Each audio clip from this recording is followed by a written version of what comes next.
Buenos días a todos nuestros suscriptores de Al Derecho, el Derecho. Les habla Sonia Ríos y el día de hoy les vamos a hablar de un tema súper interesante que es el derecho internacional, para lo cual he invitado a tres prestigiosas escritoras famosas por su obra literaria Un viaje en el tiempo al derecho y al revés. Sí, señores, estoy hablando de Tatiana Camacho, Lina Córdoba y Alejandra Sánchez. Pero primero, para darles paso, les voy a contar qué es el derecho internacional. El derecho internacional es la rama del derecho que se ocupa de definir y regular las relaciones entre los estados y la utilización de los bienes comunes a nivel internacional, como el medio ambiente, las aguas internacionales, el desarrollo sostenible, el espacio ultraterrestre y otras como el comercio internacional. El derecho internacional define las responsabilidades legales de los estados y las relaciones entre ellos. El trato de los individuos dentro de las fronteras estatales, sus competencias comprenden una gran variedad de problemas de importancia internacional, entre los que figuran los derechos humanos, el desarme, el delito internacional, los refugiados, las migraciones, los problemas de nacionalidad, el trato a los prisioneros, el uso de la fuerza y la conducta durante la guerra. Empecemos con la primera pregunta, Lina. Lina, ¿cómo se conocieron las tres y por qué decidieron viajar en el tiempo? Sonia, buenos días. Claro que sí, muchas gracias por la invitación. Bueno, te cuento. Nos conocimos en un museo donde estábamos buscando respuestas para un trabajo en la universidad sobre el origen del derecho internacional. Al no encontrar respuestas, decidimos tomar la máquina del museo y viajar al pasado para descubrir cómo comenzó y dónde se creó el derecho internacional, ¿sí? Para de esta manera crear un libro con relatos, experiencias vividas para luego traerlo al presente y darlo a conocer a todos ustedes. Gracias, Lina. Bueno, Lina, ¿y cuál fue el origen según lo que descubrieron en esta aventura? Bueno, uno de sus orígenes fue Mesopotamia, que significa ciudad entre dos ríos. Eso fue más o menos en los años 3200 a.C., donde entre las ciudades suméricas Lagash y Uma fijaron un acuerdo en el que definían las respectivas fronteras de estas dos naciones. Dicho tratado regulaba las fronteras y su inviolabilidad.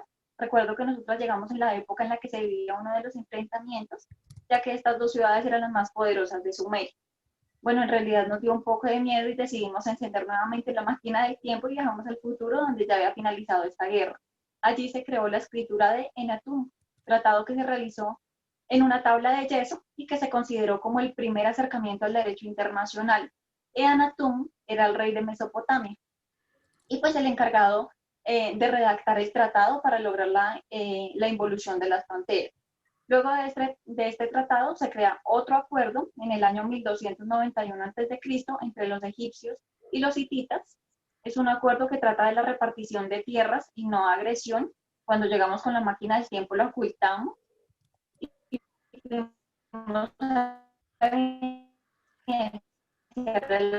acuerdo entre Ramsés II en Egipto y Atasur. Gracias, Lina. Bueno, a continuación les voy a preguntar a las tres sobre cada etapa del libro. Empecemos con Tatiana. Tatiana, ¿estuvieron presentes cuando se crearon esos acuerdos? ¿Los antepasados podían verlas? Cuéntanos, por favor. Bueno, mira, claro que sí, ¿cómo estás, Sonia? Sí, estuvimos presentes. De hecho, en el primer viaje descubrimos que no nos podían ver y pues eso nos ayudó mucho para la investigación. Como tal, pues continuamos, fuimos a la India, más o menos en el año 200 a.C., en donde se creó el Código de Moral Social, Manu, que es la inspiración sacerdotal que presenta ciertas reglas para la batalla, como el no atacar a un enemigo si está durmiendo o si éste pierde el escudo o sale corriendo.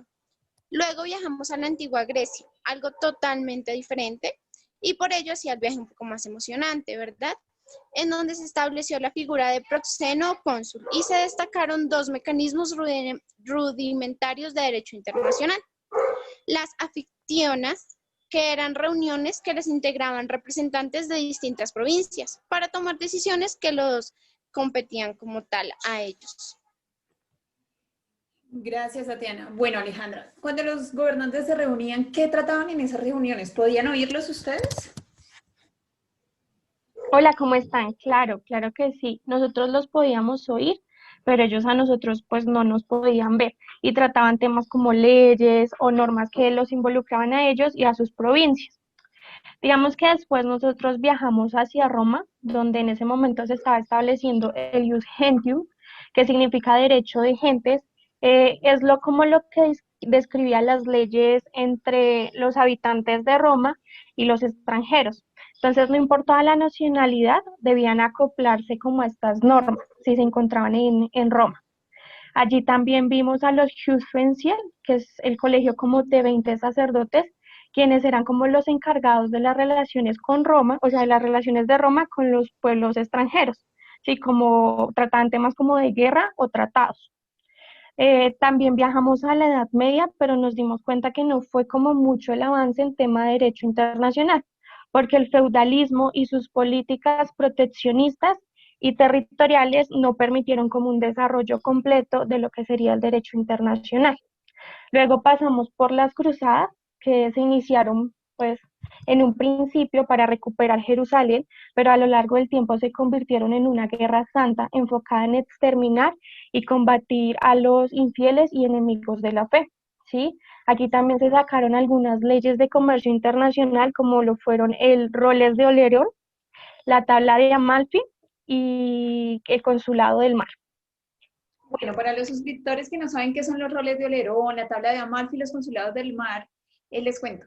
Los roles de Olerón fueron un conjunto de reglas escritas que contemplaban el régimen jurídico básico en las relaciones establecidas entre los comerciantes, las tripulaciones, los pilotos, los dueños de esas embarcaciones, para desarrollar el comercio marítimo en los siglos medievales y en algún tiempo de los siglos modernos. La tabla de Amalfi era un código de derecho marítimo que se reconocía en todo el Mediterráneo como base jurídica para la navegación en el siglo XVI. El Consulado del Mar es un comprendido de leyes de derecho marítimo que regió durante varios siglos hasta 1681 el comercio en el Mediterráneo. Este consulado, aunque ya no está vigente, fue y sirvió como base para la legislación marítima internacional actual. Bueno, teniendo en cuenta todos los años de los que nos hablan y esos acontecimientos, veo que en el libro hablan ustedes del derecho internacional, del nuevo derecho internacional, perdón. Cuéntenme, por favor, qué vieron que nos inspirara para hablar de este tema, Alejandra. Claro que sí, te cuento. Nosotras después viajamos a 1648, que se conoció como la Guerra de los Años 30 y Tratado de Westfalia, donde se dio inicio a lo que se le conoce como el nuevo derecho internacional, donde se le atribuía a cada nación su propia soberanía y se declaraban jurídicamente iguales, es decir, que nadie podía pasar por encima de otro. Sí, aquí también pues se creó como la ley para dar pie a la creación de los Ministerio Internacional. También pasamos por el año de 1776, se le conoció como la independencia de los Estados Unidos, un acontecimiento que para el derecho internacional fue muy importante porque fue donde los norteamericanos tomaron como ejemplo los principios de la Westfalia y la autodeterminación de los pueblos y los aplicaron para tomar las colonias británicas y pues aquí fue donde ellos se independizaron. En el año de 1789 se le conoció también como la Revolución Francesa, ¿sí? Donde se declararon los derechos del hombre y los ideales políticos de la democracia, que pues terminaron de conformar lo que sería la estructura del derecho internacional. Bueno, Alejandra, qué pena contigo, yo te interrumpo. Precisamente recuerdo mucho más o menos estas fechas porque en 1814, luego de vivir, donde posteriormente viajamos. Vaya sorpresa que llegamos a 1814 cuando el Congreso de Viena realizaba ajustes territoriales y políticos en Europa, posicionándose en este tiempo como uno de los congresos más estables. Después de las invasiones y conquistas napoleónicas, se restablecieron los sistemas y gobernantes de cada nación conquistada, así como libertad para navegar por ríos internacionales y eliminación de la esclavitud. En la Primera Guerra Mundial en 1914 se evidenció que las reglas se pueden romper. Aquí vimos la deficiencia de este derecho internacional cuando un país podía violar los derechos de otro. Y en 1919, después de finalizada la Primera Guerra Mundial, se crea el Tratado de Versalles como un ente de cooperación y arbitraje para mantener la paz y la sociedad entre las naciones. Antes de regresar a casa, decidimos pasar por 1945, cuando finaliza ya la Segunda Guerra Mundial y donde nace la Organización de las Naciones Unidas con el fin de preservar la paz y la seguridad pues de todo el mundo. Dentro de nuestro libro encontrarán historias que pudimos evidenciar de las personas de cada uno de estos tiempos. De verdad esperamos les guste. Claro que sí, Lina, a mí me encantó ese libro, por eso pregunto. Bueno, al final del libro leí que hablaron del derecho internacional en la actualidad. Tatiana, cuéntanos por favor de esta parte del libro, que es cómo finaliza tan interesante obra. Claro que sí, bueno, mira, hoy en día, pues como lo mencionó Lina, se crearon las Naciones Unidas, ¿verdad? Esta organización es muy importante, la cual creó la Carta de las Naciones Unidas. ¿Sí? En su preámbulo marcó un objetivo muy claro: crear condiciones bajo las cuales puedan como tal mantener la justicia, el respeto a las obligaciones emanadas de los tratados, como tal, entre otras fuentes del derecho internacional. ¿Sí? Desde ese entonces, el desarrollo del derecho internacional y el respeto por el mismo ha sido elementos claves del trabajo de la organización.